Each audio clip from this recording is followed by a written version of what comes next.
Όλη μέρα βαράνε τηλέφωνα, πήγαινε έλα χιλιάδες. Οι δικοί μου γυρνάνε την πόλη, μοιράζουνε μα δεν είναι πακετάδες. Πρώτα ζυγίζουν τα κίλος, μετά ζυγίζουν αυτόν. Άμα δεν έχουν λεφτά για να πιούν, τους δίνουν να πιουνε ντεπών. Δουλεύουμε μέρα με ένσημα, νύχτα δουλεύουμε μαύρα. Κάπως πρέπει να δικαιολογήσω το πως αγοράζω τα πάντα. Σκάνε δική μου κομμάτα, έρχονται για τα κουμάντα. Θα μας φορτώσουνε κατηγορίες άμα θα ανοίξουν την τσάντα.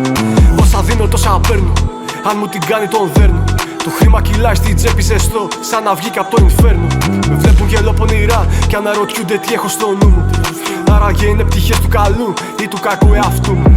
Είναι δική μου στο πλάι μου, ξέρω θα μείνουνε μέχρι την κάσα. Θέλω να βρω μια γυναίκα καλή με όμορφες φίλες να τους κάνω πάσα. Τι να μας πούνε και ποιοι, όπου χρειάστηκε ήμασταν εκεί. Βγάζαμε νύχτες που βράζαμε μες στο ζουμί μας σε ένα κελί. Δεν αλλάζουν τα μυαλά μας, ακολουθάνε την καρδιά μας. Τα ψυχοφάρμακα δεν πιάνουν μία μπροστά στα ψυχολογικά μας. Η ψυχή μας δεν λυγίζει, είναι φτιαγμένη από μέταλλο. Ανατριχύλα και κάβλα, σαν αργάνωνο το πέταλο. Η ψυχή μας δεν λυγίζει, είναι φτιαγμένη από ατσάλι. Εκεί που λέω να ηρεμήσω, οι δικοί μου λένε πάμε πάλι. Κάτι δεν πήγε σωστά, είπαν είμαι οι επιλογές μου.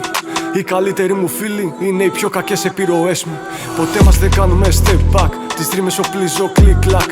Όταν ανοίγω το στόμα θερίζω, η ομάδα μας κάνει attack. Λέγαν άστον είναι σπόρος, θα μεγαλώσει, θα βάλει μυαλό.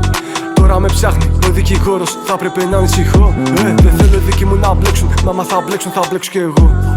Λέμε να βγούμε να πιούμε ποτό, καταλήγει σε κυνηγητό.